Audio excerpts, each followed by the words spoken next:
It's always good to look back, especially when you've had a 3-1 victory. A couple of days later though, Craig, what are your thoughts as you reflect on the win against Haverfordwest County? Yeah, it's not a million miles away from what thoughts were, in game and after the game. I thought there was a lot of good play, a lot of good performances, but just a little bit of frustration with a little bit of sloppiness. So apart from that, it was another good performance. We've went in really tricky conditions on Tuesday night to Carnarvon and should have won more than what we did. Controlled the game from start to finish, never really looked in any doubt. And then on Saturday, I think we started pretty poorly. First 5 minutes, I don't think we were great, but the 40 minutes after that, we probably could have scored 5 or 6 goals and should have scored more than the 2. And then had a little bit of a sloppy spell in the second half, a 5-10 minute spell in the second half, and then finished it strong again. So yeah, look, we're looking for perfection. I'm certainly looking for perfection and the standards of where we want to be as a football club. And and the lads set them standards. It's not unrealistic standards. It's I tend to judge everybody, and expectation levels are the best I've ever seen them play, and that's where I'm expecting to be every week. And there's going to be a few drop short, and that's not going to be possible every week, but that's where you're judged on, and that's the demands where I want people to be.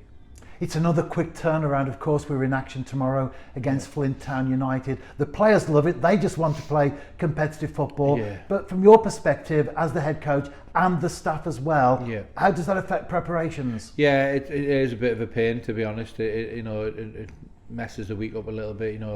Monday morning we're normally in Brighton early, ready to go, and we're starting now an hour and a half later just to make sure everyone's fine.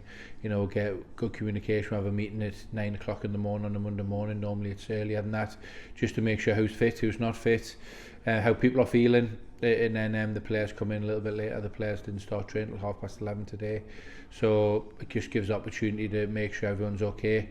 We plan the session on the Sunday, and we're the lads come in and train. We're very, very light session, set plays, bit of team shape, and then the lads who didn't play have a 20-minute, half an hour little training session, a little game to get the legs moving again, and we'll go from there.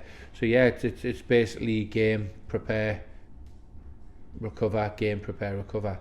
And then when there's 2-3 games a week, then that's the order of how we plan our training. And it was an unchanged starting 11 for the last game from the previous one at Carnarvon. Yeah. Are we likely to see the same this time round, or by the necessity that there are so many games in a short period of time that there will be changes? Yeah, look, there's like you said, players want to play games, players don't want to be left out, but there's occasions where you might have to, bring people in and bring people out. So, we've had a look at it, and we'll pick the best team that we feel's 100% for the game on Tuesday to win the game, because again, Haverfordwest gone, Carnarvon's gone, playing Flint away on Tuesday night is the most important game of the season because it's the next one. So we're going to pick the team that we think is in the right place physically to go and perform as best as we can and get the win, and then worry about the game on Saturday after that. And you go into the game on a run of 4 consecutive wins. Flint Town United, although they're at the wrong end of the table, just 2 points above the relegation places, nevertheless they've only lost once in the last 5. So it will be a tough encounter. Yeah, it will be. Me and Lee are friends. Lee played for me here at TNS the first time around, and Lee was a fantastic footballer, and he's obviously got a wealth of knowledge, and he's got a team there that'll run through a brick wall for him. Myself and Sarge were at the game on Friday night, Flint versus Aberystwyth. It was a real sort of both teams were desperate not to get beat, given everything they had, and probably reflection on the game, a 1-1 end result was probably a fair reflection of the game. 2 hugely committed teams, and we know that Flint on Tuesday will be hugely committed again. They're obviously at the wrong end of the table, and every point's valuable for them. So yeah, as much as they've got a really big game the week after against Pontypridd, you expect Lee Fowler's teams and the players that are there.